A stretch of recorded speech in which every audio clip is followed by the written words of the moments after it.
નમસ્તે મિત્રો, મજામાં હશો? મિત્રો, વોટ્સઅપ પરથી મળેલી એક વાર્તા જેનું શીર્ષક છે સંસ્કારની સુવાસ રજૂ કરું છું. અનંતરાયને એમના અમેરિકામાં રહેતા દીકરાનો ફોન આવ્યો.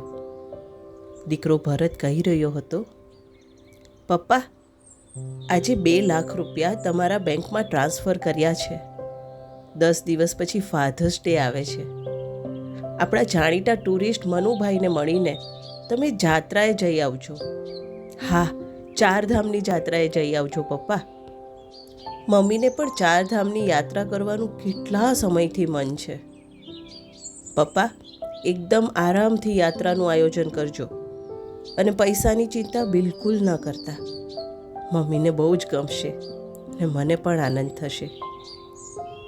ફોન પર દીકરા ભરતને જવાબ આપતા અનંતરાયે કહ્યું, સારું દીકરા, હું આજે જ જઈ આવીશ અને બધું નક્કી કરીને પછી તને ફોન પર જણાવું.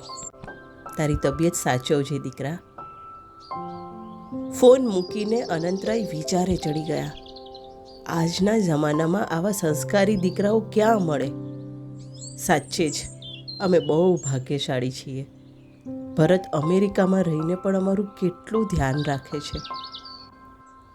ત્યાં જ એમની નજર દિવાલ પર લગાવેલા એમના મમ્મી પપ્પાની તસવીર પર પડી.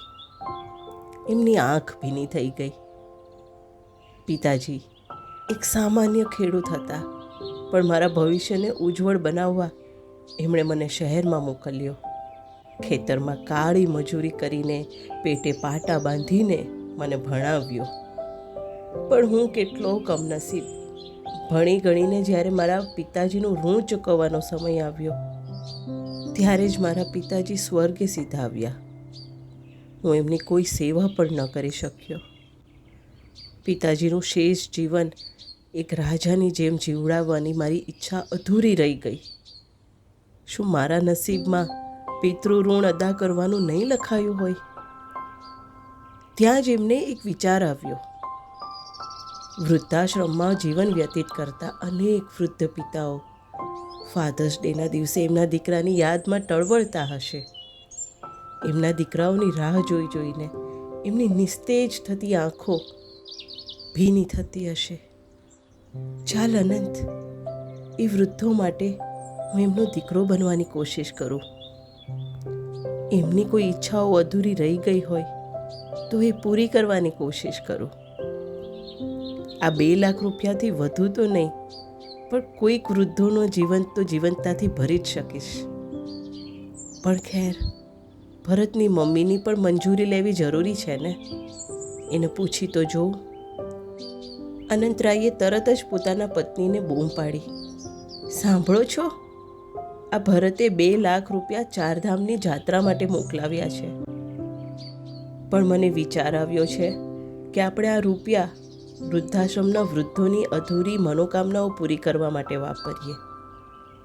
જો સંકોચ ન રાખીશ, તમારી આ ઈચ્છા ન હોય અને 4 ધામની જાત્રા કરવાનું મન હોય તો હું આજે જ મનુભાઈને મળી આવીશ.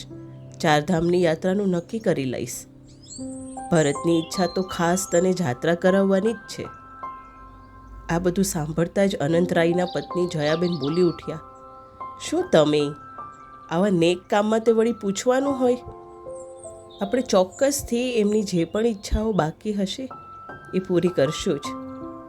અને હજુ ત્યાં જવાને થોડા દિવસ બાકી છે ને, તો હું એ લોકો માટે થોડી મીઠાઈ અને નમકીન બનાવી લઉં.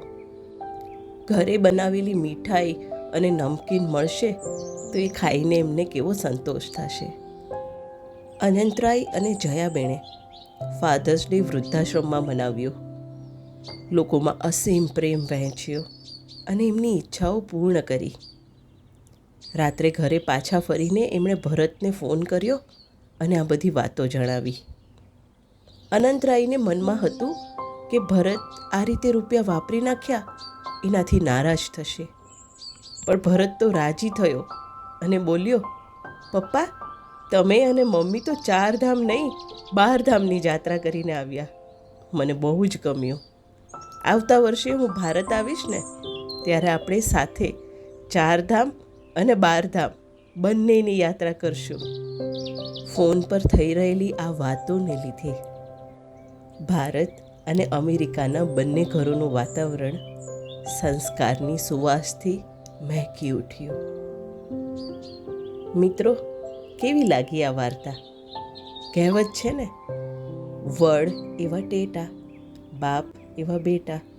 બાળકોમાં જે સંસ્કાર હોય એ એમના માવતરમાંથી જ તો આવેલા હોય છે, અને એ સંસ્કારોની સુવાસ જિંદગીને અને સંબંધોને ખૂબ જ મહેકાવી દે છે. મિત્રો, તમને આ વાર્તા કેવી લાગી એ જરૂરથી શેર કરજો. અને તમને આવી વાર્તાઓ સાંભળવાનું ગમતું હોય તો આ ચેનલને જરૂરથી સબસ્ક્રાઈબ કરજો. તમારો દિવસ ખૂબ સુખમય રહે એવી મનોકામના. આભાર, આભાર, આભાર.